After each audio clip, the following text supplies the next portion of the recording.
जय हिंद दोस्तों। उम्मीद करता हूँ कि आप सब लोग बहुत अच्छे होंगे। चलिए, एग्ज़ाम एकदम पास है पैट का। आज हम रुक्मिणी प्रकाशन के मेरे पास 15 टेस्ट सीरीज हैं। मैं 15 की 15 टेस्ट सीरीज आपको करा दूंगा। ठीक है, तो आज रुक्मिणी प्रकाशन की पहली टेस्ट सीरीज हम करने जा रहे हैं। ठीक है, चलिए स्टार्ट करते हैं। क्वेश्चन नंबर 1, हड़प्पा कालीन स्थलों में अभी तक किस धातु की प्राप्ति नहीं हुई है? तो देखिए, हड़प्पा सभ्यता में तांबा, सोना, चांदी इन सब की प्राप्ति हुई है, लेकिन लोहे की प्राप्ति नहीं हुई है। ठीक है ना, लोहे की प्राप्ति नहीं हुई है। लोहा सबसे पहले एंशियंट हिस्ट्री में हमको वैदिक सभ्यता में मिलेगा। कहाँ पे? वैदिक काल में। ठीक है, निम्नलिखित में से कौन सा अशोककालीन अभिलेख खरोष्ठी लिपि में है? तो ये खरोष्ठी लिपि में है, शाहबाजगढ़ी अभिलेख। देखिए, जो अशोक के अभिलेख हैं वो 3 लिपियों में है। ये लिपि है, भाषा नहीं है, लिपि में है। ठीक है, ब्राह्मी लिपि,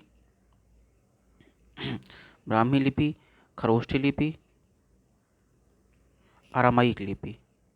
ठीक है, ठीक है। जनरली आप देख लीजिए कि जो ब्राह्मी लिपि है ना, अगर आप जनरली वर्ल्ड मैप में देखें तो देखिए क्या है कि जो भारत का हिस्सा है यहाँ पर आपको ब्राह्मी लिपि मिलेगी। और जो पाकिस्तान और अफगानिस्तान का एरिया है यहाँ पे जो अभिलेख मिले हैं वो खरोष्ठी लिपि के हैं। ठीक है, और जो इसके बाद यूरोप और एशिया के बीच का जो हिस्सा है वहाँ के जो अभिलेख मिले हैं वो अरामाइक लिपि के हैं। ठीक है, जो ग्रीक से मिले जुले हैं, ग्रीक भाषा से मिलते जुलते हैं।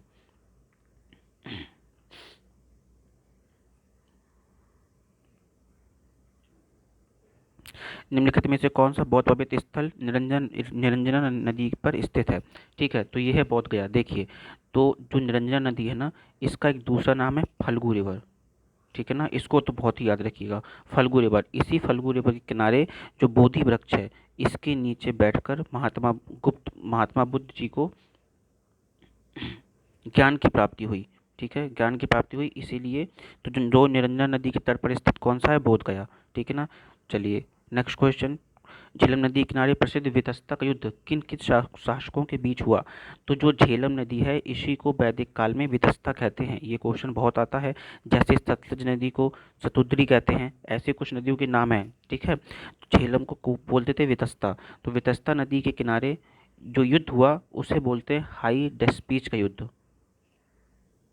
ठीक है, हाई डेस्पीच का युद्ध। ठीक है, जो कि पोरस और सिकंदर के बीच में हुआ। पोरस जिसमें हिंदू राजा था और सिकंदर जो है वो तो यूनान से ही आया था। ठीक है ना, तो इन दोनों के बीच हुआ बेतस्ता नदी, हाई डेस्पीच का युद्ध कहलाता है। और हुआ बेतस्ता नदी या फिर झेलम नदी के किनारे। ठीक है, जिसमें सिकंदर जीत गया था, पर वो पोरस की वीरता से इतना प्रसन्न हुआ कि उसने जीता हुआ राज्य पोरस को ही वापस कर दिया।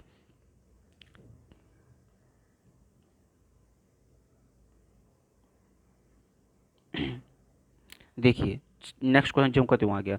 लिखा है अशोक के अभिलेखों में प्रयुक्त लिपि में कौन सा असत्य है? मैंने अभी बताया। देखिए, लिपि में और भाषा में बहुत अंतर होता है। लिपि अलग चीज़ है, भाषा अलग है। लिपि का मतलब होता है कि किसी भी वर्ण को लिखने की प्रक्रिया, उसका संरचना कैसी होगी, ढांचा कैसा होगा। दाएं से बाएं लिखेंगे कि बाएं से दाएं लिखेंगे, अक्षरों के बीच मात्रा लग, ऊपर जो सिरोरेखा होती है, जैसे हिंदी भाषा में देशव्यापी के ऊपर सिरोरेखा लगी है तो ये सिरोरेखा लगेगी कि नहीं लगेगी, ये सब चीज़ें। ठीक है ना, और जो भाषा होती है वो इसी के बेस पे वर्णक्रम सेट किए जाते हैं।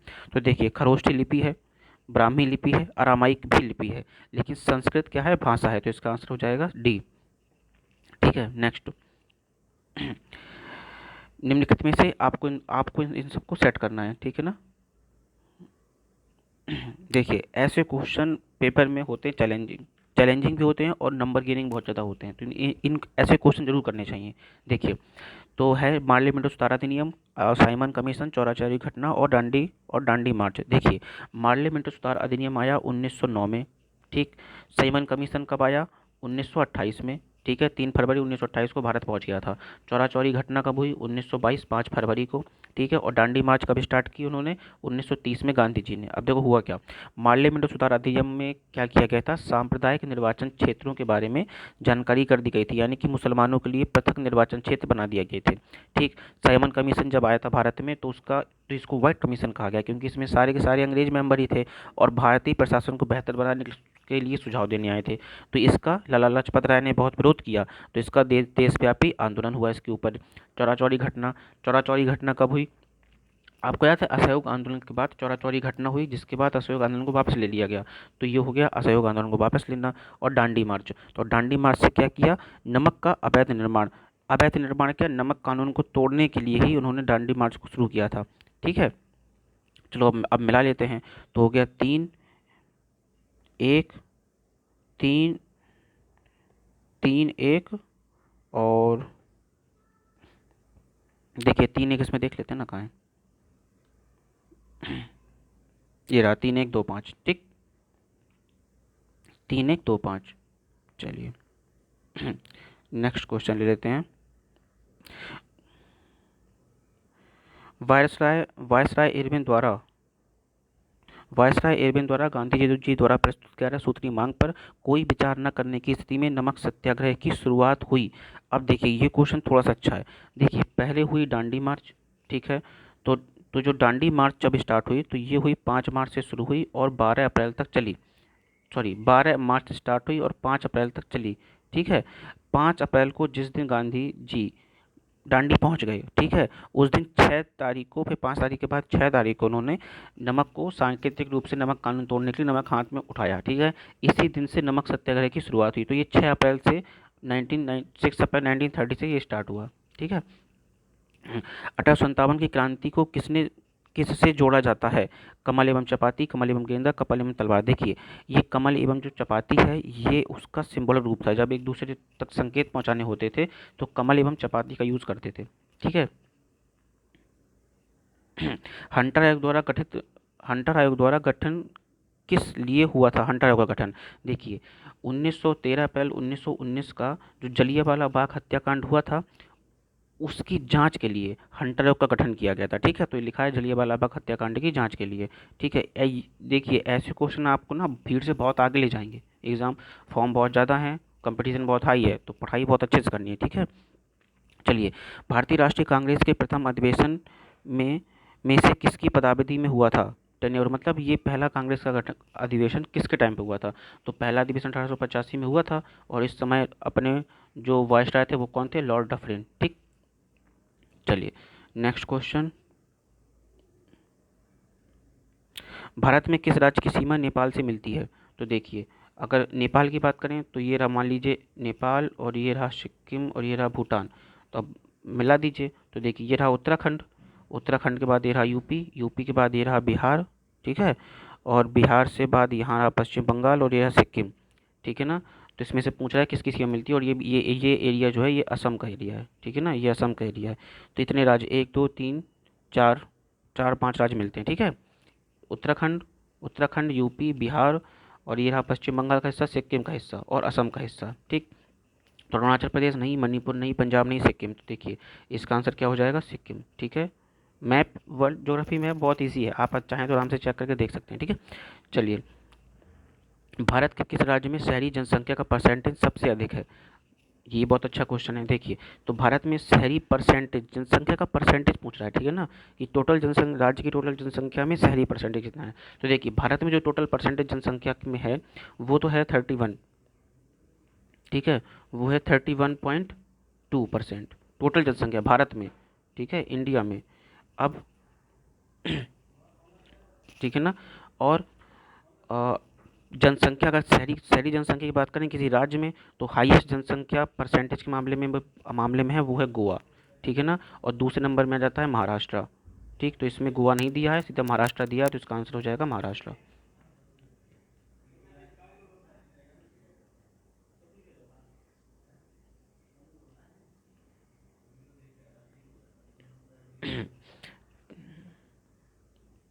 ठीक है, निम्नलिखित में से कौन सा जोड़ा सही नहीं है। ये क्वेश्चन भी सुपर इंपॉर्टेंट क्वेश्चन है भाई साहब, अपने आपके एग्जाम के लिए। ठीक है ना, तो ये वन्यजीव बिहार दे रखे हैं, यहाँ पे राज्य दे रखा है। तो बांदीपुर, कहाँ है, ये है कर्नाटक में। ठीक है, और मानस कहाँ है, ये है असम में। ठीक, और रणथंबोर क्या है, राजस्थान, ये सही है। और सिमलीपाल कहाँ है, उड़ीसा में। ठीक है, तो इसका मतलब कौन सा सही है, तो ये इसका रणथंबोर राजस्थान सही है। ठीक है, चलो, अरावली और विंध्याचल के बीच कौन सा पठार अवस्थित है। देखिए अरावली का जो पर्वत है वो लगभग मान लीजिए ये एरिया जो कि राजस्थान का एरिया, राजस्थान और गुजरात से स्टार्ट होता है, राजस्थान से होते हुए दिल्ली तक आता है, ठीक है, अरावली पर्वत।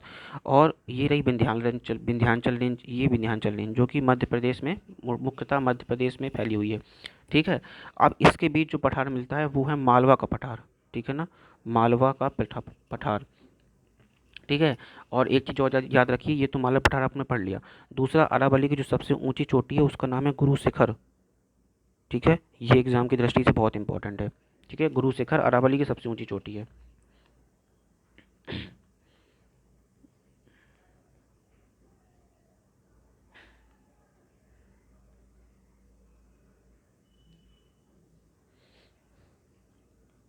नेक्स्ट क्वेश्चन, दक्षिण पश्चिम मानसून से किस क्षेत्र में वर्षा होती है? देखिए, जो भारत में वर्षा होती है वो इस मानसून से होती है, जिसको, ठीक है, दक्षिण पश्चिम मानसून की बात कर रहा है।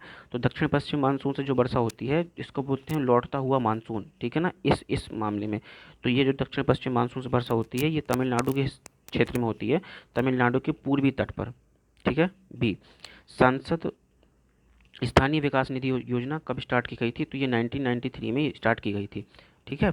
चलिए, दूसरी पंचवर्षीय योजना की रूपरेखा किसने तैयार की थी? तो दूसरी पंचवर्षीय योजना की रूपरेखा जो है वो पीसी महालनोबिस ने तैयार की थी, ठीक है, पीसी महालनोबिस ने तैयार की थी। ये क्यों इम्पोर्टेंट है? और ये इम्पोर्टेंट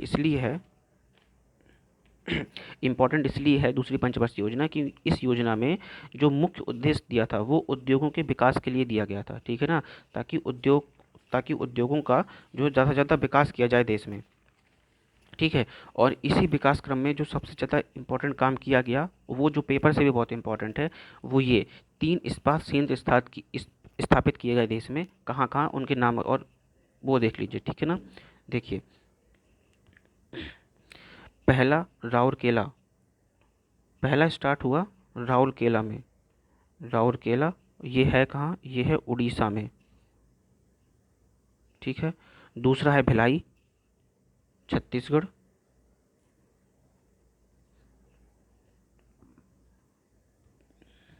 ठीक है। और तीसरा है दुर्गापुर, ठीक है। और दुर्गापुर कहाँ है? वेस्ट बंगाल, ठीक है। तो ये 3 तो अच्छे से याद रखने ही रखने हैं।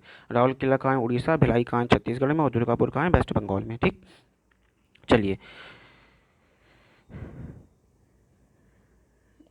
मिशन इंद्रधनुष योजना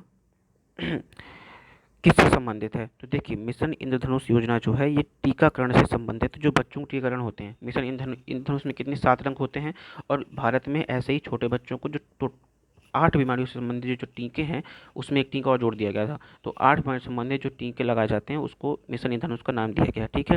राष्ट्रीय डेयरी अनुसंधान संस्थान, देखिए एक क्वेश्चन संस्थान से कहीं ना कहीं से जरूर आएगा, ठीक है। जो चर्चित संस्थान है वो हम धीरे धीरे करके आपको सारे पढ़ा देंगे, जिसमें से राष्ट्रीय डेयरी अनुसंधान संस्थान जो है ये करनाल में स्थित है, ठीक है। चलिए,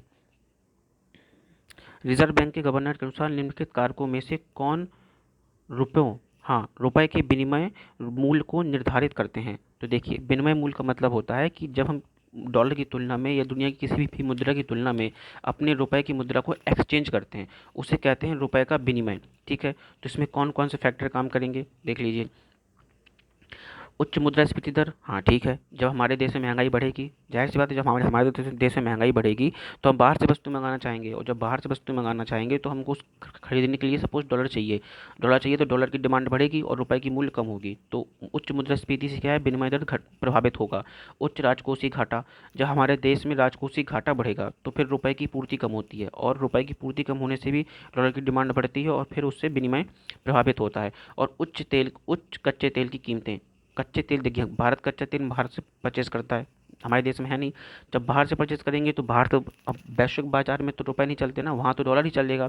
तो जब डॉलर कहीं ना कहीं प्रभावित जरूर होगा। तो इसका मतलब हो गया उपरोक्त तीनों कारक, ठीक है। चलिए, अगर आप रीज़न समझते हुए आगे बढ़ेंगे तो आपको समझने में और पढ़ाई करने में आसानी रहेगी। निम्नलिखित में से कौन संविधान का संघीय लक्षण नहीं है? देखिए, संघीय लक्षण का मतलब होता है जहाँ पर जो केंद्र के पास जो शक्ति है वो राज्यों के माध्यम से पहुंचे, ठीक है। यानी कि बहुत सारे राज्य ने मिलकर एक केंद्र बनाया हो, इसे ये संघात्मक व्यवस्था कहलाती है, ठीक है। चलिए अब देख लेते हैं। तो लिखा है मंत्रिपरिषद, मंत्रिपरिषद, तो देखिए मंत्रिपरिषद में क्या है ना कि, नहीं, लक्षण नहीं है। दूसरा क्वेश्चन, ये क्वेश्चन है, केंद्र एवं राज्यों के मध्य शक्ति का विभाजन, सही बात है, शक्तियों का विभाजन हो रहा है, ये संघवाद का एग्जाम्पल है। स्वतंत्र न्यायपालिका, ये भी उसका एग्जाम्पल है। संघ एवं राज्य के मध्य अलग अलग चुनी गई सरकारें, ये भी, ये तो सेम चीज़ इसी की है, ठीक है। पर जो राज्यपाल है, देखिए राज्यपाल जो है वो किसी भी राज्य में केंद्र की शक्ति का प्रतीक है, ये केंद्र के प्रभुत्व का प्रतीक है, ठीक है। और ये एकात्मक लक्षण को दर्शाता है, ना कि संघात्मक, ठीक है। चलिए, मूल संविधान में किसका उल्लेख नहीं था? मंत्रिपरिषद, मंत्रिमंडल, संसद और प्रधानमंत्री। देखिए ये जो मंत्रिमंडल शब्द लिखा है ना, मंत्रिमंडल का मतलब होता है कि मंत्रिपरिषद के कुछ खास मंत्री जो कि हमेशा प्रधानमंत्री के साथ बड़ी बड़ी निर्णयों में साथ रहते हैं, उनको उस मंडल को मंत्रिमंडल कहते हैं। मंत्रिमंडल छोटा होता है, उससे बड़ा होता है मंत्रिमंडल, मंत्रिपरिषद सॉरी, ठीक है ना।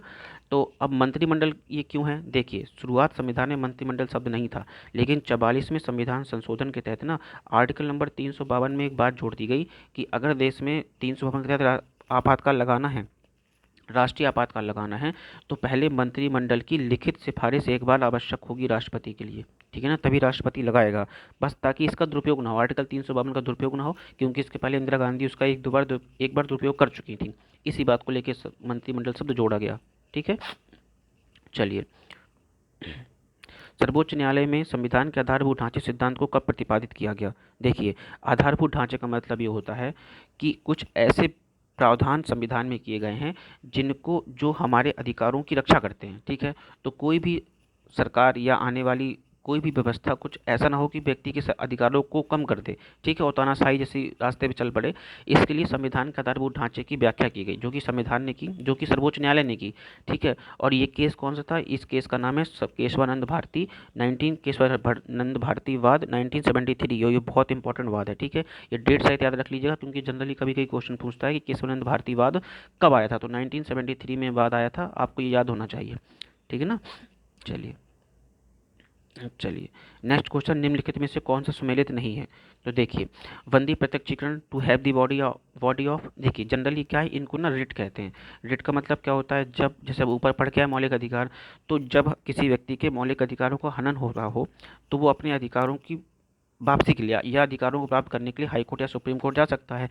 सुप्रीम कोर्ट जाएगा आर्टिकल नंबर 32 के तहत, और हाई कोर्ट जाएगा आर्टिकल 226 के तहत, ठीक है। इन ये आर्टिकल भी आप समझ लीजिए, ठीक। अब देखिए, तो हाई कोर्ट या सुप्रीम कोर्ट मौलिक अधिकारों के लिए लगभग 5 प्रकार की रिट जारी करता है, उनका अपना अपना तरीका है। बंदी प्रत्यक्षीकरण में क्या होता है कि किसी व्यक्ति को अगर आपने कैद कर लिया, किसी पुलिस वाले ने उसको जेल में बंद कर दिया, तो उसको 24 घंटे के अंदर नियरेस्ट मजिस्ट्रेट के पास पहुंचाना होगा, ठीक है। उसे ही बोलते हैं द दो to have the body of, ठीक है, तो ये सही है। परमादेश, परमादेश का मतलब होता है बी कमांड। परमादेश का मतलब होता है कि कोई उच्च संस्था अपनी निचली संस्था को ये बताती है कि भाई जो भी काम आप कर रहे हो अपने अधिकार क्षेत्र में करो, और किस अधिकार से कर रहे हो, तो टू कमांड, उसको कमांड देना परमादेश होता है कि काम करो, ठीक है। और अधिकार प्रशा का मतलब होता है कि ये जिस भी पद पे आप हैं उस किस मतलब योग्यता की वजह से हैं उसकी पुष्टि कराइए, तो होता है वाई, और वाई व्हाट अथॉरिटी, ये भी सही है। लेकिन ये जो लिखा है प्रतिषेध का टू बी सर्टिफाइड, ये सर्टिफाइड जो है ना, ये उत्प्रेषण के लिए यूज़ होता है, ठीक है, उत्प्रेषण के लिए। 5 प्रकार की होती हैं रिटें, बंदी प्रत्यक्षीकरण, परमादेश, प्रतिषेध, अधिकार प्रशा और उत्प्रेषण। तो ये जो टू बी सर्टिफाइड है ये उत्प्रेषण के लिए है, ठीक है, तो यही गलत है इसका। नेक्स्ट, आर्टिकल सेट करने हैं। भारत का नियंत्रक एवं महालेखा परीक्षक यानी कि कैग, इसका आर्टिकल होता है 148, ठीक है। 3, वित्त आयोग आर्टिकल 280, ये रहा। प्रशासनिक अधिकरण आर्टिकल 223A, और संघ लोक सेवा आयोग 315, तो मिला लेते हैं, ठीक है। तो ये हो गया 2 3 है, 3 2 4 1, 3 2 4 1 कहाँ है, 3 2 4 1, इसका ऐसे ही हो गया। इसको लर्न कर लीजिए, क्योंकि ऐसे क्वेश्चन एग्जाम में आएंगे और ये आपको भीड़ से आगे ले जाएंगे, ठीक है। नेक्स्ट क्वेश्चन, एड्स का विषाणु इनमें से किसकी वृद्धि को प्रभावित करता है? तो ये प्रभावित करता है रक्त में टी कोशिकाओं को, जो ट्रांसफर कोशिकाएं होती हैं जो कि बॉडी में इम्यून सिस्टम को बढ़ाने में सपोर्ट करती हैं, उनको प्रभावित करता है, ठीक है। दूसरा, 3 से 4 वर्ष के बच्चों में कौन से दांत नहीं होते हैं? कृंतक देखिए मुंह में सबसे आगे होते हैं, ठीक है, और रक्षक उसके जस्ट बगल में होते हैं, आगे वाले दांतों के बगल में, अग्र चबर्णक उसके जस्ट बगल में, और चबर्णक। तो देखिए छोटे वाले बच्चों के जो मुंह में मूलर या चबर्णक दांत नहीं होते 3 4 साल के बच्चों में, ठीक है। धावन सोडा कौन सा है? धावन सोडा है सोडियम कार्बोनेट, देखिए सोडा दो प्रकार का होता है, एक होता है धावन सोडा, एक होता है खाने वाला सोडा जिसको बोलते हैं बेकिंग सोडा। बेकिंग में तो मीन्स होता है खाना बनाना, ठीक है। तो धावन सोडा होता है सोडियम कार्बोनेट और बेकिंग सोडा होता है सोडियम बाई कार्बोनेट, ठीक है। नेक्स्ट, प्रकाश के दो स्रोतों को कला संबंध संबंध कहा जाता है यदि उनके द्वारा उत्पादित तरंग दैर्ध्य की, देखिए बस बात सिर्फ इतनी सी है कि अलग अलग तरह की तरंग दैर्ध्यों से चीज़ें स्टार्ट की जा रही हैं, तो कला संबंध कब कहेंगे? तो कला संबंध तब कहते हैं जब तरंग दैर्ध्य समान हो, नंबर एक जबकि तरंग दैर्ध्य समान हो तथा कलांतर नियत हो, ठीक है ना, दोनों दोनों उन दोनों का। देखिए क्वेश्चन नंबर 30 इसमें थोड़ा सा गलत दे रखा है, इसको हटा देते हैं, अगर इसमें एक ऑप्शन काट दें तो ये क्वेश्चन ठीक हो जाएगा। देख लेते हैं निम्नलिखित में से कौन सा गलत है। तो गलत कौन सा है? संट एक अत्यंत ही कम प्रतिरोध वाला तार होता है, एक अति अधिक प्रतिरोध वाला तार होता है, उच्च धाराओं में से रक्षा करता है और श्रेणी क्रम में लगाते हैं। देखो एक्चुअली ये श्रेणी क्रम में नहीं लगाते, एमीटर में ये लगाया जाता है समांतर क्रम में, ठीक है। तो इसका ये वाला स्टेटमेंट तो गलत हो जाएगा, ठीक है ना। और बाकी इन दोनों में अत्यधिक प्रतिरोध वाला तार होता है और ये वाला स्टेटमेंट भी गलत है, तो आप इसका डी मान के चलिए अगर ये स्टेटमेंट ना हो तो, ठीक है। नेक्स्ट क्वेश्चन देखिए मैथ के आ गए आपके 30 क्वेश्चन जीएस के आने हैं और उसके बाद 5 क्वेश्चन मैथ के आने हैं, ठीक है। तो जीएस के क्वेश्चन में आप अगर आप 30 में इस टेस्ट सीरीज को पूरी टेस्ट सीरीज लगाते हैं, हमारे पास 15 टेस्ट सीरीज का पूरा एक सीरीज है, आप अगर लगाते हैं तो लगभग आप 20 से 25 क्वेश्चन नेट ठीक कर पाएंगे। लेकिन मैथ के क्वेश्चन ये तो आपको 5 के 5 ही ठीक कर लेने हैं, ठीक है। चलिए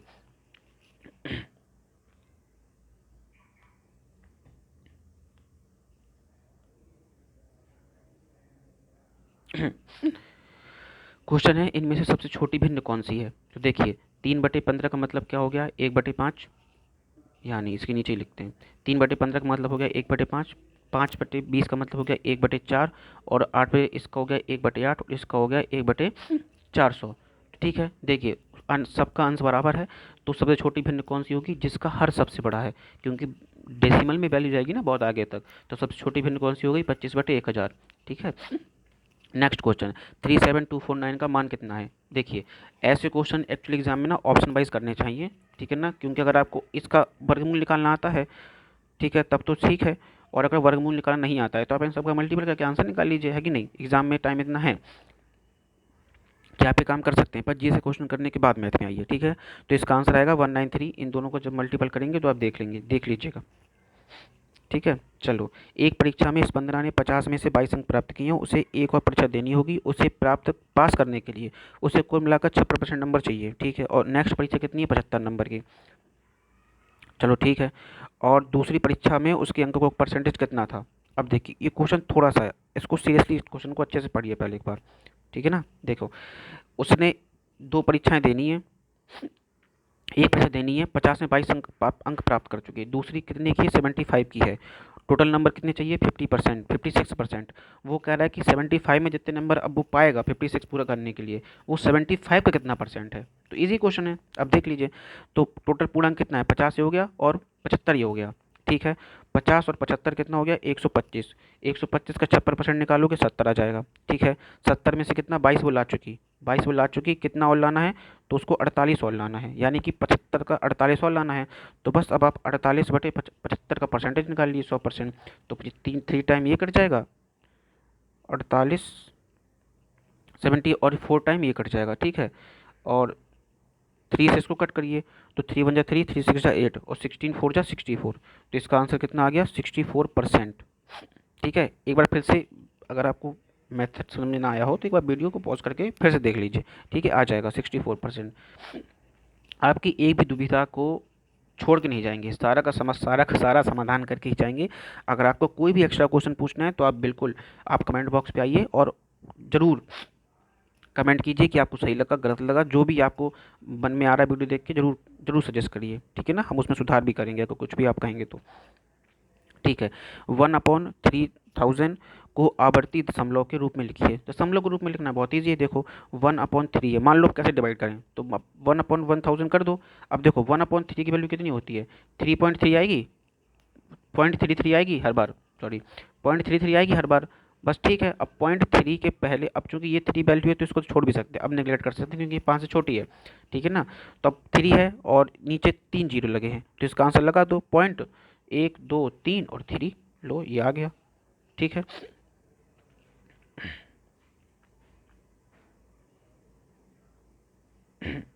चलो, चार संख्याएं ए बी सी डी दे रखे हैं जिनका समग्र औसत 23 है। ए और बी का एवरेज जो है वो 19.5 है, तो सी और डी का एवरेज क्या होगा? देखिए एवरेज क्या होता है, एवरेज का मतलब होता है कि A plus B plus C plus D upon 4, जितनी सबका ऐड करके जितनी संख्या उनका ऐड करके जो आएगा वो एवरेज कहलाता है। तो इसका देखो एवरेज कितना है, 23 है, यानी कि इन सबका टोटल कितना आ जाएगा? इससे आप मल्टीपल कर दो, 4 3 = 12 और ये 9, यानी कि 92 आ रहा है इन सबका। ठीक, याद रखिएगा, ये वैल्यू मैं यहाँ लिख दे रहा हूँ 92। अब देखिए 92 आ गया सबका एवरेज, वो कह रहा है कि ए और बी का एवरेज 19.5 है। अगर ए प्लस बी का एवरेज 90.5 है तो ए प्लस बी की वैल्यू कितनी हो जाएगी? तो ए प्लस बी की वैल्यू हो जाएगी 39, क्योंकि 19 टू 38 और 0.5 39। ठीक है, तो ए प्लस बी की वैल्यू कितनी हो गई? ए प्लस बी की वैल्यू हो गई, देखो ये टोटल था 92 और ये 39, देखो 92 हो गया टोटल का, ए प्लस बी का हो गया 39। ठीक है, इसको सब्ट्रैक्ट कर देते हैं तो ये आ गया 3 और ये बचा 53। अब बाई 2 कर देंगे तो सी प्लस डी का आ जाएगा। ठीक है, चूँकि ए प्लस बी का तो हमने निकाल ही लिया, अब सी प्लस डी बचा था, सी प्लस डी, तो सी प्लस डी से निकालते हैं तो 53 से करेंगे तो 26 दूनी 52 होता है, तो 26.5 आ जाएगा। ठीक है, तो ये हो गया 26.5 इसका आंसर।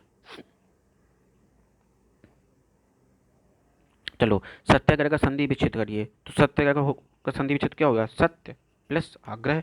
संधि विच्छेद की खास बात क्या होती है, जो समझिए गौर से, जब भी आप संधि करेंगे ना तो जो पिछला शब्द है या अगला शब्द है, इन दोनों का मतलब निकलेगा, ये मूल शब्द होते हैं, ऐसे नहीं कि कोई भी बस संधि विच्छेद कहीं से भी कर दिए। ठीक है ना, तो इनका शब्द और इनका मतलब निकलना चाहिए, जो मौलिक शब्द होते हैं। ठीक है ना, ऐसे। तो इसका क्या हो गया? सत्याग्रह का सत्य प्लस आग्रह। आप देखिए पेपर में ना आपको ये लिखने की गलती करेगा, कभी आग्रह में छोटा लिख देगा, कभी ग्रह में बड़ा ग्रह कर देगा, है ना। जैसे देखो नीचे वाला अग्रह लिखा है, अग्रह, तो ये चीज़ थोड़ा गौर से देख लीजिएगा, वरना थोड़ा जल्दीबाजी में ना गलती ना हो पेपर में। श्री गणेश का विलोम क्या होता है? श्री गणेश का मतलब होता है कोई काम स्टार्ट करना, तो इसका विलोम होता है इतिश्री। ठीक है, चलो नीचे क्वेश्चन दिया है कि नीचे दिए गए वाक्यांशों के सही विकल्प का चयन कीजिए जिस तक पहुंचा ना जा सके। जिस तक पहुंचा ना जा सके या जिस तक ना पहुंचा जा सके, उसे वही बोल रहा हूँ मैं। तो इसका आंसर हो जाएगा अधिगम्य। देखो ये टाइपिंग मिस्टेक हो गई, ये अधिगाम्य नहीं होता, ये होता है अधिगम्य। ओके, अधिगम्य। चलिए, निम्नलिखित शब्दों में स्त्रीलिंग का चयन कीजिए। स्त्रीलिंग, स्त्रीलिंग देख लीजिए, स्थापना की गई, लीजिए स्थापना आपका वो है। ठीक है, स्त्रीलिंग स्थापना। पिशुन का समानार्थक क्या है? तो पिशुन का समानार्थक होता है चुगलखोर। ठीक, चलिए देखिए, मैथ के आपके पास इसमें 2 क्वेश्चन आएंगे इस प्रकार से, अगर ग्रामेटिकली क्वेश्चन आए, वैसे आने हैं 5 टोटल, तो ग्रामेटिकली 2 क्वेश्चन आएंगे। ठीक है, अब इनको क्वेश्चन को देख लीजिए। लिखा है human is mortar, okay, change into the negative sentence. तो मोर्टल का नेगेटिव सेंस क्या होता है? इमोर्टल। ढूंढ लीजिए कहाँ है, ह्यूमन इज इमोर्टल। देखिए पेपर में ये क्वेश्चन होगा, ह्यूमन इज इमोर्टल। ठीक है, क्योंकि मोर्टल का अपोजिट होता है इमोर्टल, इसमें नॉट नहीं आएगा। ठीक, नेक्स्ट क्वेश्चन देखिए, fill in the blanks with suitable verb from. ठीक है, इसमें कह रहा है 2 years have passed since he came back होगा। देखो 2 वर्ष बीत गए जब से वो यहाँ आया। ठीक है, इसका सेंस ये निकला, तो he came here. Find the out of part of speech the word fast. He kept the fast for a week. तो इसका जो देखो ये जो फास्ट लगा है, देखो जनरली क्या होता है ना कि अगर वर्ब के पहले कोई आपने कोई वर्ड लगा दिया या ऐसे कोई नाउन लगा दिया तो वो एडवर्ब बन जाता है। ठीक है ना, और अगर नाउन के पहले लगा रहे हैं तो वो एडजेक्टिव बन जाएगा, है ना, क्योंकि उसकी क्वालिटी बताएगा। लेकिन जब डी के साथ कोई वर्ड लग जाए ना तो फिर ये नाउन बन जाता है। देखो इसमें ना ये जो वर्ड दे रखा है फास्ट, ये दा के साथ दे रखा है, तो फिर ये नाउन बन जाएगा। ठीक है, चलिए अब ये पैसेज वाला क्वेश्चन है। देखिए पूरे पेपर में लगभग एक पैसेज हिंदी का आएगा और एक पैसेज इंग्लिश का आएगा। ये क्वेश्चन ना आपको गलत करना ही नहीं है, तो वो 5 नंबर का क्वेश्चन हिंदी पैसेज वाला और 2 नंबर का क्वेश्चन इस इंग्लिश पैसेज वाला, ये तो पूरा ही करना है। और देखिए सीधा सेंटेंस मिल जाएगा आपको बस। और हाँ, एक गलती और नहीं करनी है, पैसेज पूरा पढ़ने के बाद आंसर मत आइएगा, पहले आंसर क्वेश्चन देख लीजिए आपका क्या है, और क्वेश्चन के बेस पे, क्योंकि जनरल क्वेश्चन आ रहे हैं ना, इसलिए बहुत कठिन पेपर नहीं आ रहा। तो क्या है कि पहले आप ये क्वेश्चन पढ़िए, क्वेश्चन पढ़ने के बाद देखिए ऊपर कहाँ मतलब ये लाइन मिल रही है, अगर लाइन ना मिले तो थोड़ा सेंस देखने के लिए एक आध पैराग्राफ पढ़ लीजिए, ठीक है। इस पर मैं आपको पूरा हर तरीके की समस्याओं का समाधान कर दूंगा यहाँ पे, ठीक है ना। देखिए इस पेपर से संबंधित लिखा है, define the friendship that the story illustrate. देखिए ये जो पूरा पैराग्राफ लिखा है ना, ये इस कहानी पे लिखा है। मैं जनरल कहानी सुना देता हूँ आपको कि एक लड़का होता है, तो वो एक पेड़ के पास खेल रहा होता है, तो छोटे में उसकी छाया में खेलता है, फिर वो बड़ा होता है तो उसको थकान होती है, भूख लगती है, तो वो उसकी फल लेके खा लेता है। फिर उसे व्यापार करना होता है, तो उसके पास कुछ होता नहीं, तो वो कहता है चलो ठीक है, लिए लकड़ी बेच दो मेरे। पेड़ कहता है कि मेरी लकड़ी बेच दो काट के, और तुम कुछ पैसे कमा लो। फिर वो पैसे कमा लेता है। फिर एक बार बहुत ज़्यादा बाढ़ वाढ़ आती है, फिर वो बाढ़ में उसको बचना होता है, तो वो कहता है कोई बात नहीं, चलो मेरी लकड़ी काट के एक शिप बना लो। तो वो शिप बना लेता है, ठीक है। और जब वो आखिरी में मरता भी है, तो उसी पेड़ की लकड़ियों की चिता बना के उसको जला देते हैं। मतलब दोस्ती ऐसी होती है जो आखिरी तक चलती है, ठीक है। तो दोस्ती को लेके है। अब देखिए इतनी कहानी सुनी आपने, अब जनरल देखिए आप तुरंत समझ जाएंगे। लिखा है डिफाइन द फ्रेंडशिप। फ्रेंडशिप क्या है, अभी क्या अभी देखिए फ्रेंडशिप डे गया गया हुआ है, ठीक है ना। तो अब देख लीजिए, कह रहा है डिफाइन फ्रेंडशिप, देख लीजिए। It was life long, maybe. It was one sided, no this is not a love, ठीक है। इट वॉज फुलिश, ये भी नहीं होगा। It was unselfish. देखिए लाइफ लॉन्ग से ज़्यादा जरूरी है कि ये अनसेल्फिश हो, जो दोस्ती हो वो निस्वार्थ भाव से हो, स्वार्थ भाव से ना हो। तो इट वॉज अनसेल्फलेस, इसकी सेंस पढ़ेंगे आप, यही आंसर निकलेगा, ठीक है। तो इसका आंसर भी बी ही है। ठीक है, नेक्स्ट क्वेश्चन दिया है, the main qualities of two characters in this story are. ठीक है, तो जब आप इस स्टोरी को पढ़ेंगे तो जो दोनों करेक्टर्स की जो आपको क्वालिटीज़ मिलेगी वो है, अरे कहाँ गया, लो, one is demanding, another is, अब देखो another is full of mercy. देखो उसमें क्या है कि एक बंदा बराबर डिमांड कर रहा है कि मुझे ये चाहिए, मुझे छाँव चाहिए, मुझे खाने को चाहिए, मैं गरीब हो गया, मुझे बाढ़ आ रही है, समथिंग समथिंग करके। तो एक क्या है, हर बार डिमांड कर रहा है। दूसरा क्या है, फुल ऑफ मर्सी, दया भाव बहुत ज़्यादा है और दूसरे को दिया जा रहा है। देखो इसमें लिखा है ऊपर ऑप्शन कि वन इज़ इंटेलिजेंट और अनदर इज़ फुलिश। जब दूसरा आदमी किसी की हेल्प करता है ना, तो वो गधा नहीं है। हेल्प करने की वजह क्या होती है कि उसके अंदर दया भाव है, वो दूसरे की हेल्प करना चाह रहा है। Both are foolish, not both are foolish, both of them are intelligent. एक बंदा तो इंटेलिजेंट है ही नहीं, क्योंकि अगर जो शख्स ज़िंदगी भर हर चीज़ के लिए मांगे, इसका मतलब वो खुद से कुछ करना जानते नहीं, तो इंटेलिजेंट किस चीज़ का। चलिए अब बाकी विकल्प, अब देखिए अब आ रहे हैं रीजनिंग क्वेश्चन, ठीक है ना।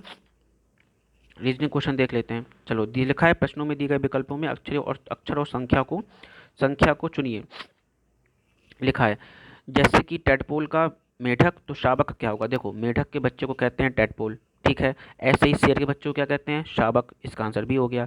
यदि नवंबर की पहली तारीख को सोमवार पड़ता है तो 25 नवंबर कौन सा दिन पड़ेगा। देखिए ऐसे क्वेश्चन कैसे सॉल्व करते हैं, गौर से देखिएगा। देखो मान लो 1 तारीख को क्या है, मंडे है, ठीक है। इसमें बस आप 7 का मल्टीपल करते जाइए, उस दिन मंडे ही आएगा, ठीक है ना। तो 1 तारीख को मंडे था, तो 7 दिन बाद फिर से मंडे पड़ेगा। तो 7 में 3 बार मल्टीपल करते हैं, 7 3 जा 21, ठीक है ना। तो यानी कि 21 दिन के बाद भी मंडे ही पड़ेगा। तो सोचो 21 दिन हो गए, तो 21 + 1 दिन 22 दिन हो गए। तो 22वें दिन यानी कि 22 तारीख को, यानी कि 1 तारीख को मंडे था, तो 22 तारीख को भी क्या पड़ेगा, मंडे ही पड़ेगा। अब पूछ रहा है 25 को क्या पड़ेगा, ठीक है। तो 22 को अगर मंडे है तो 23 को क्या हो गया, ट्यूसडे, ठीक है। 24 को क्या हो गया, वेडनेसडे, और 25 को क्या होगा, थर्सडे, यानी कि बृहस्पतिवार। तो इसका आंसर क्या हो जाएगा, बृहस्पतिवार, ठीक है। देखिए बहुत जनरल, सॉल्व कैसे किया फिर से देख लीजिए। जो चीज़ 1 तारीख को थी 7 दिन बाद ही वही होगी, ठीक है ना। तो बस आपको 7 के मल्टीपल लेके चले जाने हैं, जहाँ तक डेट तक पहुँच पाए। तो मान लीजिए 7 × 3 = 21 हो गया, ठीक है। तो यानी कि 7 × 21 हो गया, यानी कि 1 तारीख तो थी पहले से ना, और 21 दिन ही हो गए, यानी कि 22 तारीख को भी मंडे था, और बाकी 3 दिन जोड़ के घटा के हमने देख लिए, ठीक है। चलो लिखा है कि कथन दे रखे हैं और निष्कर्ष दे रखा है, तो इसे निष्कर्ष निकलेगा ये बताना है। देखिए लिखा है भारत के गौरवमय अतीत का सर्वोत्तम उदाहरण पश्चिम में आयुर्वेदिक औषधियों की बढ़ती हुई लोकप्रियता है, ठीक है। अब बात इसने बता दी, अब बोला निष्कर्ष बताओ। तो निष्कर्ष नंबर 1 लिखा है कि आयुर्वेदिक औषधियाँ भारत में लोकप्रिय नहीं है।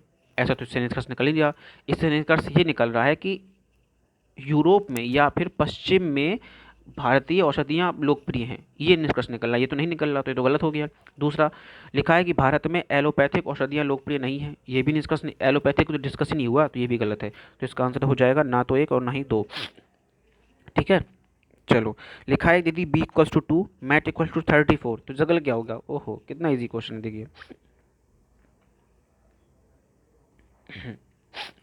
ठीक। देखिए लिखा है कि v इक्वल्स टू, बी की वैल्यू वर्णमाला में दूसरे क्रम पे होती है, ठीक है ना। और मैट की वैल्यू 34 लिखी है, देखो टी की वैल्यू कितनी होती है, 19 होती है, ए की कितनी होती है, एक, और एम की होती है कितनी, टी की होती है 20, ठीक है ना। और ए की होती है 1 और इसकी होती है 13, तो ये टोटल कितना हो गया, 34, 34 हो गया। तो बस ऐसे ही आप इन दोनों को ऐड कर देंगे, ठीक है, तो आपका आंसर आ जाएगा। इसका आंसर आ जाएगा, चलो जोड़ लेते हैं, तो इसका आंसर आ जाएगा लगभग 73, ठीक है। तो इसका आंसर आप क्या रीड करेंगे, 73, बस जोड़ लीजिए, जो जिस जगह पे उसको जोड़ लीजिए, ठीक है। चलो, लिखा है ए का भाई एफ है, ए की लड़की सी है, एफ की बहन के है, चलो बना लेते हैं। देखो कैसे बनाना है, ठीक है ना, बहुत इजी क्वेश्चन होते हैं ये वाले भी। ए का भाई एफ है, तो चलो ए का जो भाई है वो एफ है, एफ का मतलब प्लस का मैं इसलिए लगा रहा हूँ ताकि दोनों पुरुष हैं, ठीक है। ए की लड़की सी है, तो ये दूसरी पीढ़ी में आ जाएगी, ए की लड़की सी है, सी मतलब माइनस यानी कि लड़की है, ठीक है। एफ की बहन के है, तो एफ की बहन भी के है, यानी कि एफ की पीढ़ी में ही होगी, ये बहन हो गई, ठीक है। और सी का भाई जे है, तो सी का भाई क्या हो गया, जे, ये जे है। कह रहा है कि जे का चाचा कौन है, तो जे का पापा हो गया ए, तो जे का, और ये सारे भाई बहन हैं ऊपर वाले, तो जे का चाचा कौन हो गया, एफ हो गया। समझ में आया, देखो इसका भाई ये है, इसकी बहन ये है, इसका लड़का ये है, और इसका भाई ये है, तो जाहिर सी बात है इसका चाचा यही होगा, ठीक है, एफ। तो इसका आंसर आ जाएगा F. Wax and scratch program कहाँ शुरू किया गया है, अब देखिए कुछ क्वेश्चन करंट अफेयर्स के हैं, और करंट अफेयर्स के क्वेश्चन आपको फिर से भीड़ से बहुत आगे ले जाएंगे, तो करंट अफेयर्स आप जनरली ठीक ठाक पढ़ते रहिएगा, ठीक है। लिखा है वैक्स एंड स्क्रैच प्रोग्राम कहाँ शुरू किया गया था, तो देखिए ये प्रोग्राम न्यूयॉर्क में शुरू किया गया था, ठीक है। दूसरा क्वेश्चन, किस राज्य की कम्युनिस्ट राजनेता के आर गौरी अम्मा का निधन हो गया है, तो देखिए ये जो हैं ये केरल की बहुत ही सम्मानित नेता रही हैं, इनका निधन हो गया है, ठीक है। लिखा है राष्ट्रीय जैव विविधता दिवस 2021 की थीम क्या थी, देखिए 22 मई को ये दिवस मनाया जाता है, ठीक है। और जैव विविधता दिवस मनाया जाता है, ठीक है। और 2021 की इसकी थीम क्या थी, तो इसकी थीम थी हम समाधान का हिस्सा हैं, हम ही समाधान का हिस्सा हैं, समझ लीजिए, ठीक है। 2021 की थीम थी, ठीक है। नेक्स्ट क्वेश्चन, लिखा है कि कॉर्वैक्स वैक्सीन के निर्माता कौन सी कंपनी है, तो ये जो कंपनी है इसका नाम है बायोलॉजिकल ई, ठीक है। वर्ल्ड फ्लू H10N3 से इंसान के संक्रमण का पहला मामला किस देश में पाया गया, कोई भी स्ट्रेन आए जनरली न्यूज़ में पढ़ते रहिएगा, मैं जस्ट मजाक में बोल रहा हूँ, पहला संक्रमण कहीं मिलेगा तो चाइना में ही मिलेगा, ठीक है, ये रहा चाइना। चलो, दूसरा, मौसम पूर्वानुमान के लिए फंगुन 4E, देखिए फैंगुइन लिखा है, फैंगुइन 4B नामक उपग्रह किस देश संबंधित है। अब फैंगुइन है तो जनरल सी बात है कि आपको नाम में ज़्यादा कन्फ्यूजन होगा नहीं, तो पाकिस्तान वैसे ही काट देंगे, यूएई वैसे ही काट देंगे। अब जापान और चाइना में कन्फ्यूजन हो रहा है, तो जब पढ़ा हुआ क्वेश्चन होगा तो आप इसको लगा पाएंगे, तो इसका आंसर है चाइना, ठीक है, फैंगुइन 4B। चलिए नेक्स्ट क्वेश्चन देखते हैं, लिखा है, ये बुक का नेम है, ठीक है। लिखा है at night all blood is black पुस्तक के लेखक कौन है, देखिए इस पुस्तक के लेखक है डेविड डियोप, ठीक है। भ्रष्टाचार बोध सूचकांक 2020 में भारत का स्थान कौन सा है, तो 86वां स्थान है। मिशन नगरोदय कार्यक्रम का आयोजन किस राज्य में किया गया था, तो देखिए मिशन नगरोदय का जो कार्यक्रम है ये मध्य प्रदेश में शुरू किया गया है। फिर नेक्स्ट क्वेश्चन है कि भारत में रिफाइनरी, लिथियम रिफाइनरी ये कहाँ लगाई जा रही है, तो ये गुजरात में लगाई जा रही है, ठीक है। ये क्वेश्चन सारे इंपॉर्टेंट, जिसमें से ये क्वेश्चन, ये वाला क्वेश्चन बहुत इंपॉर्टेंट है, और ये वाला क्वेश्चन बहुत इंपॉर्टेंट है, ठीक है, इसको देखते हुए चलिएगा, और बुक तो आपको पढ़नी ही है। नेक्स्ट क्वेश्चन, सदीर किस नृत्य शैली का प्राचीन नाम है, तो जो सदीर है ये भरतनाट्यम, भरतनाट्यम शैली का, देखो भरतनाट्यम क्या होता है, तमिलनाडु में, देख लीजिए सब। मोहिनी अट्टम कहाँ होता है, ये होता है कर्नाटक में, मोहिनी अट्टम, हाँ। कथक कहाँ होता है, ये होता है यूपी में, ठीक है। एक और रह गया जिसका नाम है कुचिपुड़ी, ठीक है, कुचिपुड़ी ये होता है आंध्र प्रदेश में, ठीक है। ये नृत्य शैलियाँ पूछती है पेपर में, पूछा जाता है पेपर में, ठीक है ना, तो इसको रीच कर लीजिएगा, अभी नहीं। डायना मंदिर हेतु प्रसिद्ध स्थान है, तो डायना मंदिर कहाँ है, ये इफेसस में है, इफेसस जगह कहाँ है, ये तुर्की में है ये जगह, ठीक है, इफेसस डायना मंदिर, ठीक है। आर्ट ऑफ लिविंग के प्रबंधक के प्रस्तावक कौन है, तो आर्ट ऑफ लिविंग के प्रस्तावक हैं श्री श्री रविशंकर, भारत के ही हैं, बहुत फेमस व्यक्ति हैं, ठीक है। नेक्स्ट क्वेश्चन, इसमें मैचिंग दी क्वेश्चन पूछना है, ठीक है ना। लिखा निम्नलिखित में से कौन सा जोड़ा नहीं बनाया गया, सही नहीं बनाया गया है, तो हरभजन सिंह कबड्डी लो, पहली गलत दिया है, हो गया आंसर, ठीक है। नेक्स्ट देख लीजिए, लिखा है कि सुमेलित कीजिए, तिथि दे रखी है और उनका मैचिंग दे रखा है। 26 जनवरी भारत का गणतंत्र दिवस, सही है। 30 जनवरी शहीद दिवस, ये भी सही है, सुभाष चंद्र बोस के नाम से चलता है ये।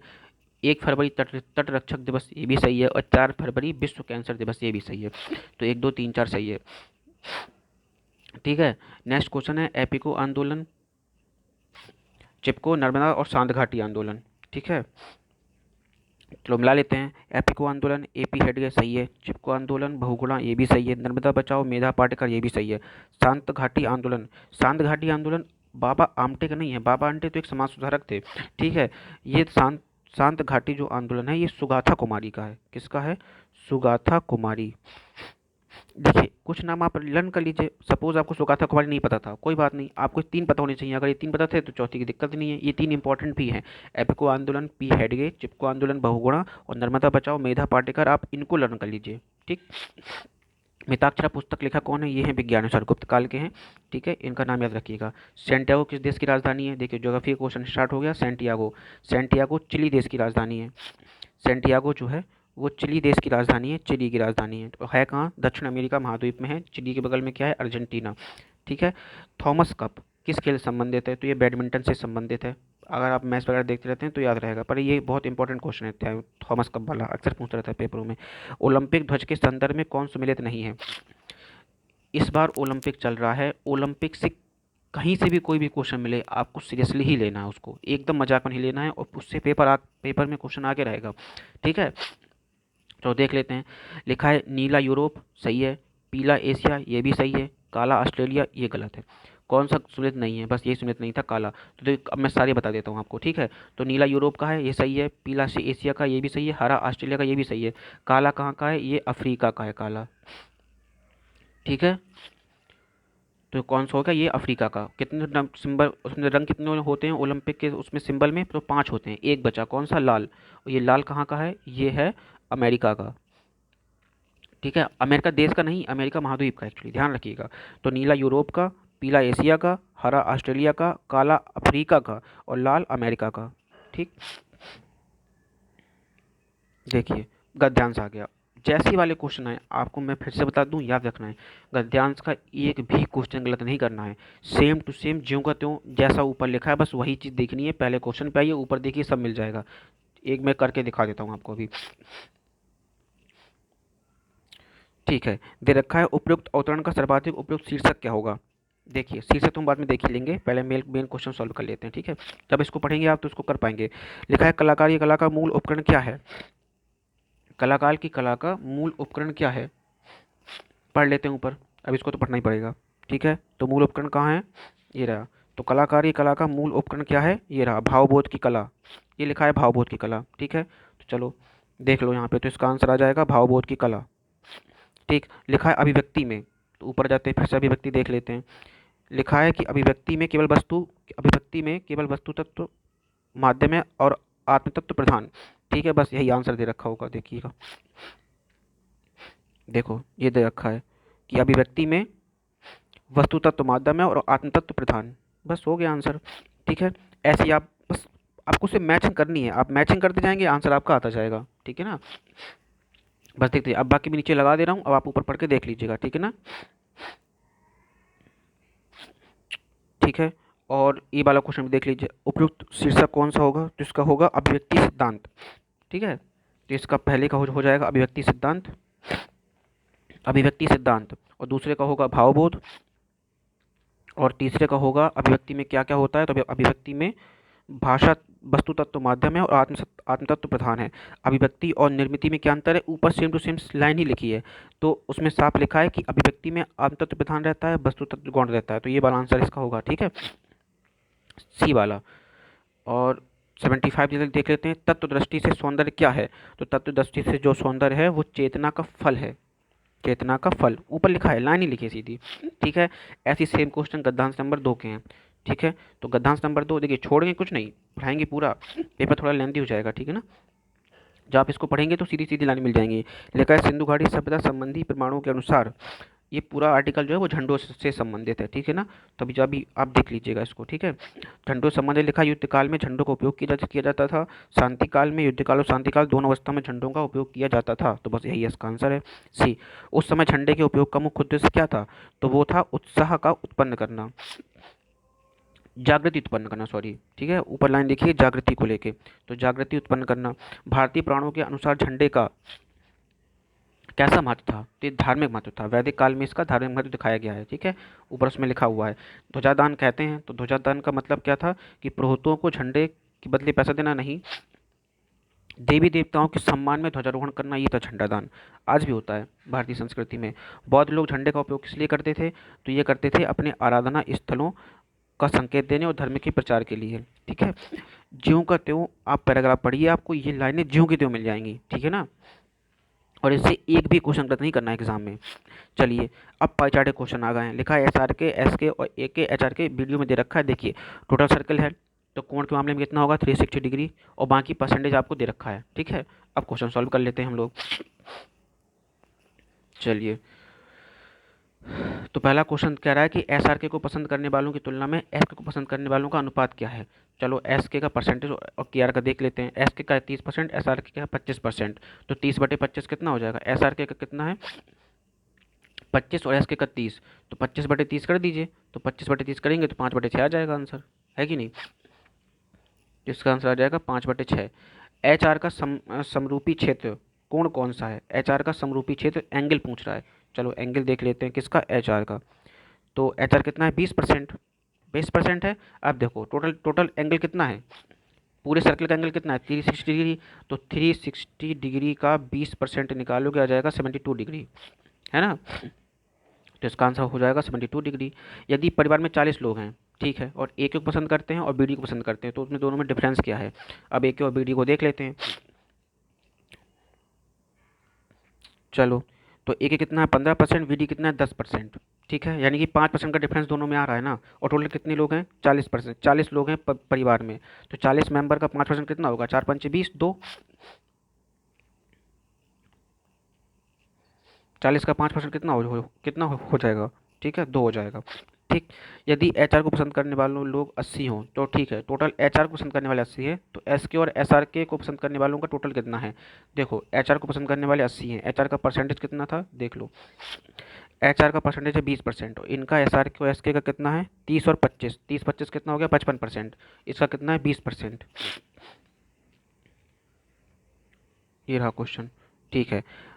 तो अगर देखो, अगर 20% बराबर कितना है 80, तो 55, तो 1% बराबर कितना हो जाएगा 80/20, ठीक है, गुणे 100, ठीक है।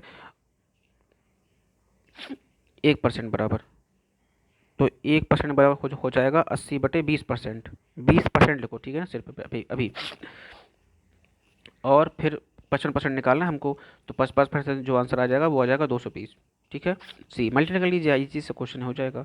लिखा है ए के एस आर के और वीडियो पसंद करने वाले तथा इसको इसको पसंद करने वालों का अनुपात क्या है, ठीक है। अब ऊपर जाके एक बार दोनों का मैपिंग देख लीजिएगा तो आसानी से आपको वो क्वेश्चन कर पाएंगे, ठीक है। तो इसका आंसर आ जाएगा 5:3, ठीक है, 5:3। चलिए नेक्स्ट क्वेश्चन, यहाँ पर कुछ पाई चार्ट दे रखा है, ठीक है, ये पाई चार्ट दे रखा है और इसमें पूछ रहा है कि इससे कुछ क्वेश्चन है। देखिए, ये क्वेश्चन किसी भी हालत में गलत नहीं करने हैं। एक मैथ के पाई चार्ट क्वेश्चन या ग्राफ का क्वेश्चन, ठीक है ना, और दूसरा उसका क्वेश्चन पैराग्राफ, वो गद्यांश वाले क्वेश्चन, ठीक है, वो चाहे इंग्लिश का हो चाहे हिंदी का हो, ये क्वेश्चन पूरे पूरे आपके होंगे, ठीक है ना। यानी कि 100 नंबर में आपको 60 नंबर का या 65 नंबर का सेफ जोन है आपका, ठीक है ना। 65 नंबर आपको पूरे करा दिए जाएंगे अगर ये पूरी टेस्ट सीरीज आप फॉलो करते हैं तो, ठीक है। तो 65 नंबर तक आपको लगभग ये सेफ जोन है, उसके बाद तो जितना आगे बढ़ेंगे उतना अच्छा है ही। तो 65 में से समझ लीजिए 15 से 20 नंबर आपको सिर्फ मैथ रीजनिंग और गद्यांश से मिलने वाले हैं। तो 20 नंबर तो एक इकहरे नंबर हैं जो कि आपको आगे ले जाएंगे वीडियो से। तो इनको क्वेश्चन को 15 में 15 ही ठीक करने हैं, 20 में 20 पूरे सही करने हैं, ठीक है ना।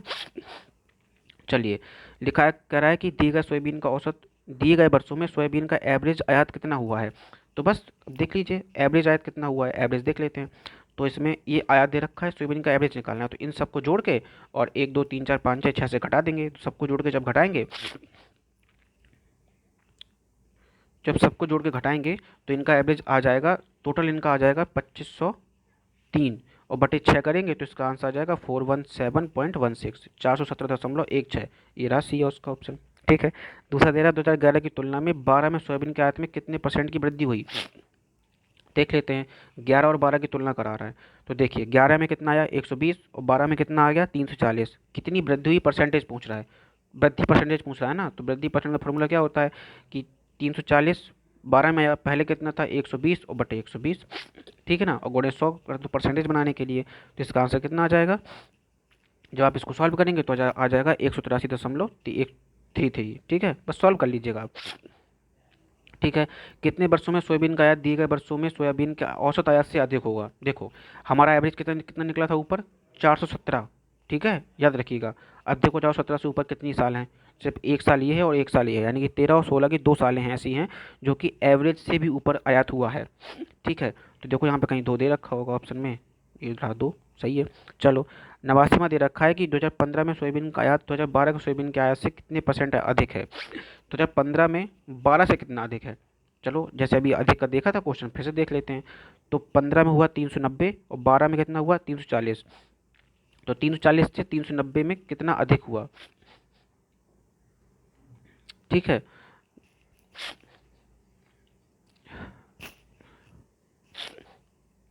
ये रहा क्वेश्चन। ठीक है, तो अब देखिए, तो कितना हुआ 15 में कितना हुआ 390, 15 में हुआ कितना 390 और 12 में कितना हुआ 340। अब परसेंटेज पूछ रहा है तो बस 390 बटे 340 गुणे 100, आंसर आ जाएगा आपका 114.70। ठीक है, चलो लिखा है दिए गए वर्ष में सोयाबीन का आयात में सबसे अधिक वृद्धि किस वर्ष हुई है, सर्वाधिक वृद्धि कब हुई। देखिए ग्राफ देख लेते हैं, आप खुद ही ग्राफ देख के समझ जाएंगे। 340 से 708 सर्वाधिक वृद्धि यहीं दिख रही है मुझको, है ना। तो 12 से 13 के बीच में सबसे ज़्यादा वृद्धि हुई, तो 2013 में सबसे ज़्यादा वृद्धि हो रही है। लीजिए इसका आंसर क्या हो जाएगा 2013। ठीक, चलो नेक्स्ट क्वेश्चन। लिखा है कि अब देखो चार्ट दे रखा है, ये शहर दे रखे हैं, इसमें अलग अलग इतनी चीज़ें चलती हैं परिवहन के मामले में। ठीक है, अब इन परिवहन में अब से संबंधित क्वेश्चन पूछे जाएंगे। क्वेश्चन देख लेते हैं। पूछ रहा है कि परिवहन का सर्वाधिक पसंद माध्यम कौन सा है, सर्वाधिक पसंद किया गया माध्यम कौन सा है। ठीक है, अभी सबको ऐड कर लेते हैं, लो 1 मिनट में। ठीक है, तो शहर बी में सारे साइकिल की, तो साइकिल हर शहर में इतनी है, तो साइकिल कितनी हो गई 415, बस ऐड करनी है। ठीक है, ये कितना हो गया 405, ये कितना हो गया 75 25 100 और ये 300 हो गया, ये हो गया 375 और ये कितना हो गया 400 और ये हो गया 410। ठीक है, साफ नहीं लिखा है पर क्वेश्चन करने पर निकली हो जाएगा। ठीक है, मैं कराता हूँ अभी। अब ये ग्राफ को आप लोग एक बार स्क्रीन शॉट करके देख लीजिएगा और देखते रहिए क्वेश्चन के साथ। ठीक है, चलो परिवहन का सर्वाधिक पसंदीदा माध्यम कौन सा है, तो देखिए सबसे बड़ी वैल्यू किसकी आ रही थी साइकिल की, तो साइकिल सबसे पसंदीदा माध्यम है। टैक्सी पसंद करने वाले और कार पसंद करने वालों के बीच में अंतर कितना है, तो देखो टैक्सी पसंद करने वाले कितने थे 405। ठीक है, और कार पसंद करने वाले कितने थे 400, तो डिफरेंस कितना हो गया 5 का, तो इसका आंसर हो गया 5। ठीक है, ट्रेन और बस से यात्रा पसंद करने वाले लोगों की संख्या टैक्सी और कार से यात्रा करने वाले लोगों की संख्या से कितनी अधिक या कम है। ठीक है, तो देखो ट्रेन और बस में, ट्रेन और बस का दोनों मिला दें अगर, ठीक है, तो दोनों को हो जाएगा 785 और इन दोनों को मिला देंगे तो हो जाएगा 805। तो कितना -20 आ रहा है आंसर, यानी कि 20 कम है। ठीक है, यानी कि 20 कम है। ठीक है, नेक्स्ट क्वेश्चन देख लीजिए। रिक्शा पसंद करने वाले या बस पसंद करने वाले लोगों में कितना परसेंट कम है। ठीक है, तो रिक्शा पसंद करने वाले कितने टोटल 300। ठीक है, और बस पसंद करने वाले कितने 375। तो अब कम निकालना है तो टोटल से निकाल लेते हैं, तो ये हो जाएगा 375 माइनस 300 यानी कि 75। 375 माइनस 300 यानी कि 75 अपॉन 375, परसेंटेज निकालेंगे 20% आ जाएगा। लीजिए, तो इसका आंसर क्या हो गया 20%। 20%। शहर के तथा शहर एस में परिवहन पसंद करने वालों की कुल संख्या बताइए। ठीक है, बस आप इन दोनों को ऐड कर दीजिए, दोनों को ऐड करके जो वैल्यू आएगी वो आ जाएगी 15 एंड 5 कहाँ गया, ये रहा 1555। बस ऐड करना है, के सारे ऐड कर दीजिए और एस के ऐड कर दीजिए, बस हो गया। ठीक है, नेक्स्ट क्वेश्चन। इसमें देखिए, इसमें लिखा क्या हुआ है कि 97 98 99 2001 2001 में किसी एग्ज़ाम में कितने लोग अपियर हुए, यानी कितने लोग परीक्षा देने के लिए बैठे और कितने लोग पास हुए, बस यही दे रखा है 5200 7000, यानी कि 5200 लोग बैठे 7000 लोगों ने पास की, ऐसे सारे ईयर का। और ये राज्य दे रखा है कि MNOPQ अलग अलग राज्यों में क्या क्या स्टेट रहा किसी भी एग्ज़ाम का। ठीक है, अब ये क्वेश्चन है। अब इसके बेस पे क्वेश्चन आंसर सॉल्व कर लेते हैं। लिखा है साल 2000 में सभी राज्यों में उम्मीदवारों के आवेदन की कुल संख्या 2001 साल में सभी राज्यों से उम्मीदवारों के आवेदन का कुल संख्या का लगभग कितने परसेंट है। अब देखिए उसका स्क्रीनशॉट ले लीजिए, मैं क्वेश्चन यहाँ पे सॉल्व करता जा रहा हूँ, ठीक है, और समझते जाइए आप लोग। तो अब करना क्या पड़ेगा, अब क्वेश्चन तो पूछ दिया, करा कि 2001 में सभी राज्यों के उम्मीदवारों के आवेदन की कुल संख्या और सभी राज्यों की कुल संख्या से कितने परसेंट अधिक है अलग अलग साल में। तो क्या करना पड़ेगा, दोनों का ऐड कर देते हैं अलग अलग सालों का, है ना। तो सन 2000 में जितना सारे राज्यों का जो ऐड हुआ वो हो जाएगा 42,050, ठीक है, और 2001 में जो टोटल ऐड होगा वो हो जाएगा 44,990, ठीक है। अब कह रहा है कि कितना अधिक हुआ, तो बस इन दोनों की वैल्यू को बटे कर देंगे और गुणे 100 कर देंगे, आ जाएगा। तो जो 93.46% इसकी वैल्यू आ जाएगी, ठीक है। तो इसका आंसर होगा 93.46। तो 93 के बगल में कौन सा रहा, 93.4 भी दे रखा है, ठीक है, तो 93.4 ही करिए। चलो, दिए गए वर्षों के दौरान एम में उपस्थित उम्मीदवारों की एवरेज क्या है। फिर वही देखिए, सारे स्टेट देख लीजिए एक बार, एम में सारे स्टेट आए, उनकी एवरेज देखनी है, सबको जोड़ के और बाई कितना कर देंगे, 2 3 5 5 कर देंगे तो हो जाएगा, ठीक है। तो सबको ऐड कर देते हैं, सबको ऐड करने के बाद जो एवरेज निकलेगा वो आ जाएगा आपका 7480। इसका आंसर ये होगा, ठीक है। निम्नलिखित राज्यों में से आर में उपस्थित उम्मीदवारों की संख्या में से योग्य उम्मीदवार की अधिकतम परसेंटेज किस में है। तो अब क्या है, सब में आपको परसेंटेज निकालना पड़ेगा, ठीक है। तो मैं बता दे रहा हूँ, सबसे योग्य जो परसेंटेज निकलेगा वो निकलेगा वर्ष 1999 में, ठीक है, लगभग 33.8%, ठीक। 99 देख लीजिए, दिए गए वर्षों के दौरान राज्य पी से उम्मीदवारों के आवेदन की संख्या है। देखो बस सारे आवेदन को ऐड कर दीजिए, आराम से वैल्यू आ जाएगी। तो यह आ जाएगी लगभग 51,500 ए, ठीक है। नेक्स्ट, 1998 में एन राज्य एन में से उत्तीर्ण उम्मीदवारों की संख्या साल 2000 के राज्य आर के उम्मीद संख्या से लगभग कितनी परसेंट अधिक है। तो देखिए, दो राज्य हैं, अलग अलग वैल्यू निकाल लीजिए। तो अलग अलग वैल्यू निकाल लेते हैं, ठीक है, मैं अभी बता दे रहा हूँ आपको। तो देखो, 1998 में एन राज्य से जितने उम्मीदवार आए, उत्तीर्ण उम्मीदवार जो थे वो थे 1050, ठीक है। आप ऊपर मल्टीपल करिएगा, आ जाएगा ऐड करेंगे तो। और सन 2000 में आर से उत्तीर्ण कितने थे, 945। अब परसेंटेज पूछ रहा है वृद्धि का, ठीक है, तो 1050 में 945 घटाएंगे और बटे 945 से कर देंगे, तो आपका आ जाएगा 11.11%, ठीक है। तो 11.11% को हम लगभग 11% ही लिखेंगे, इसकी वैल्यू ये आएगी आंसर की, ठीक है। चलिए, तो 100 क्वेश्चन का ये पेपर हो गया है, ठीक है। पब्लिकेशन आप देख लीजिए, रुक्मिणी पब्लिकेशन का ये पेपर था, ठीक है ना। ध्यान रखिएगा, ये 15 टेस्ट की एक सीरीज है। आप अगर लाइन सारे क्वेश्चन देख लेते हैं तो इतना समझ आपकी हो जाएगी कि आप पेपर में एक एवरेज सेंस लगभग 65, मोर देन 65 क्वेश्चन आप नेट ठीक करके आ पाएंगे, ठीक है। थैंक यू सो मच दोस्तों।